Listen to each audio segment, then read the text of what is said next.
Well, it's a very warm May the 22nd, and I've decided to stay at home and run the trap this evening.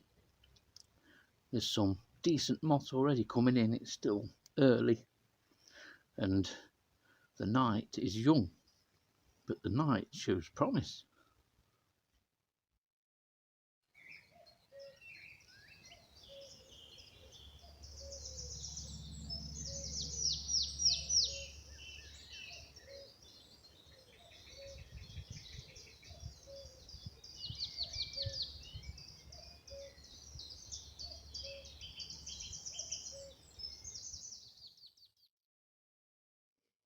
Now, one of the species that's in is this beautiful green carpet. It's a geometrid. You can tell that by this characteristic stance and position of the wings. Most geometrids adopt this position when at rest. They do vary considerably in the amount of green they show. Some can appear very pale and washed out, and I've seen some very worn individuals where the only discernible markings are those two black triangles on the leading edge of the forewings.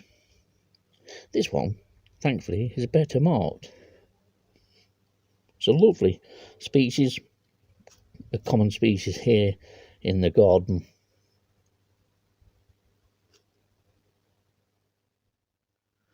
Now, from a videoing or YouTubing point of view, the big advantage of me trapping at home for a change is this.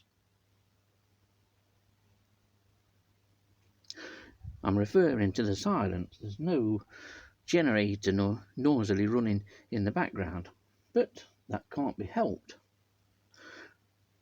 Trapping out and about obviously always brings you far more moths than what you'll ever trap at home, but that doesn't mean that you won't get a good list by the end of the year if you trap regularly from home. Even those houses such as mine, this is just an ordinary terraced house with a small terraced garden. It is planted well with a range of flowers, but in 6 or 7 years retained a species list well over 500 species. In fact, there's one new species that's already come in, and I'll put a photo in. It's a real good species actually, and it's dingy shell. It's a moth, just a sort of tawny brown coloured moth that never rests with its wings open. It's a geometrid like the green carpet, but always keeps its wings closed. But of the moths we've got in, there's another green carpet knocking around. There's a small magpie that's just come in. We've got several common pugs.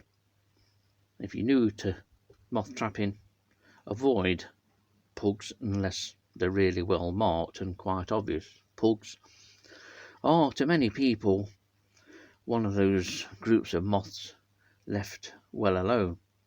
They are very difficult. The commonest and indeed only micro moth in at the moment is light brown apple moth, which is an extremely common species. Rarely do I ever get it anywhere away from home, but it seems to favour gardens and will occur in enormous numbers in gardens. It'll be probably the commonest moth that you catch during any year.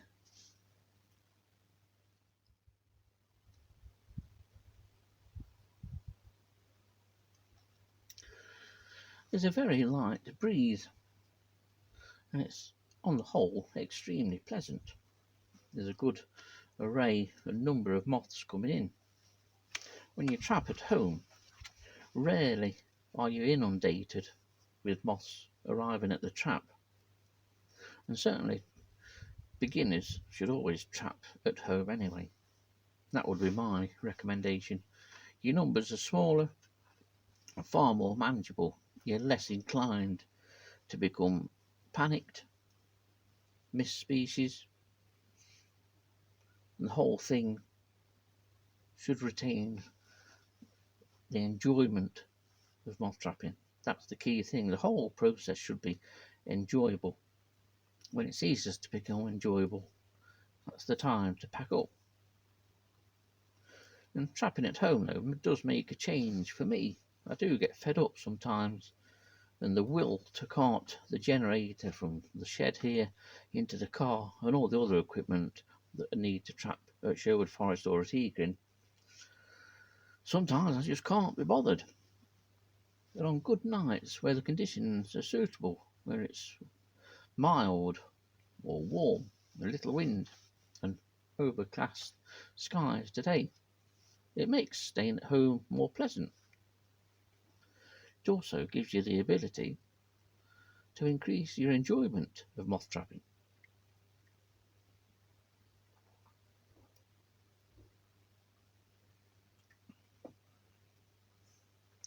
Somehow,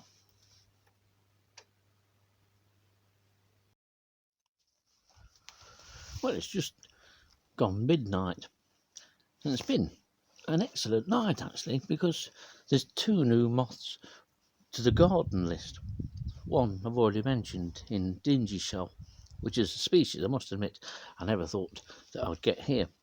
And the second is broken barred carpet, and that's a moth that we've only ever trapped in Sherwood Forest before. It has occurred locally at another site in Warsaw, but it's certainly the first for me. So that takes the garden list even higher. Now here's a real beauty. This isn't a species that I trap in the garden with any regularity. This is a latticed heath.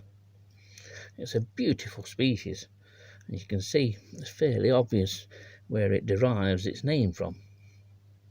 This one's not long coming. Beautifully marked moth. It's a geometrid, but doesn't rest here in that usual geometrid position. Especially now it's done a runner. I don't know how it dare. And here's the view from the trap, so to speak, looking down the garden as another moth comes in. Let's see if we can see what that is. No, it's not settled down yet. But you'll notice that the key plant in this garden is valerian. And valerian's planted for 2 reasons. One, absolutely love it, and so do the moths. And 2, it's to attract one particular, once regarded as rare migrant moth, and that's the hummingbird hawk moth. We've had many in here, all attracted to valerian. Another plant we use that comes up later in the year is verbena, and that's Verbena bodneriensis. That's another good plant to attract hummingbird hawk moths. Problem with it doesn't seem to hold enough nectar, so they rarely stay at it. Valerian is the key plant. If you want to see hummingbird hawk moths, plant valerian in your garden and look at it at every opportunity.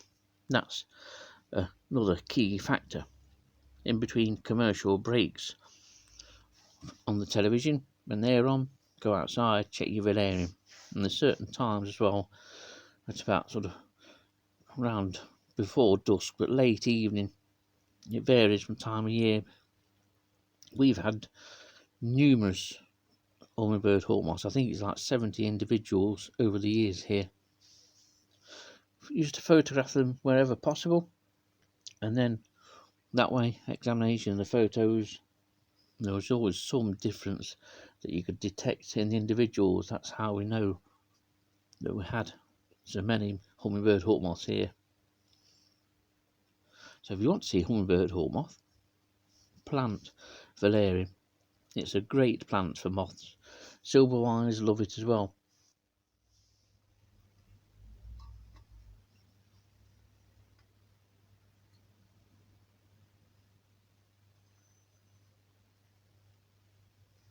For many years, I never trapped at home. We always avoided it, preferring to trap at Sherwood Forest or at Egan. Then eventually did start trapping at home. The reason I'd not wanted to start trapping from home was because I knew that with my fanatical nature to recording, I'd want to trap every single night, and that's the danger. Never had a trap that actually traps the moths in. The moths here, like on any time, when a trap are free to come to the light, they're also free to go. It's up to me to catch those that I want to catch. When you're a fanatical recorder, I didn't want to miss anything. That's the danger. You're always frightened of missing something. That's the reason why I never trapped at home before. But now I'm still disciplined, still maintain the discipline of running the trap for 2-3 hours. It's long enough for me. I've always wanted to sit by the trap anyway. Never been one for setting the trap going to bed and then getting up at some ungodly hour in the morning. 2 to 3 hours longer on exceptional nights where the conditions are just absolutely perfect. But in the majority of nights, 2 hour sample of the moths coming in is more than enough. You get a good range of species, even in a garden setting such as this. You also get to go to bed at a decent hour and don't have to worry about getting up before the birds in the morning to empty your trap. Always enjoyed watching the moths come in. That's a big part of the enjoyment. So I was just wondering what this big thing was flying around in the back there. You might have seen it over there somewhere. It'll come in. It has done. Well, it's been a very enjoyable and profitable couple of hours here. Probably had about 2.5 hours. It's just coming up to midnight. That's me done for today, even though the moths are still coming in. But this will be the shortest packing up sequence that I've filmed.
I told you.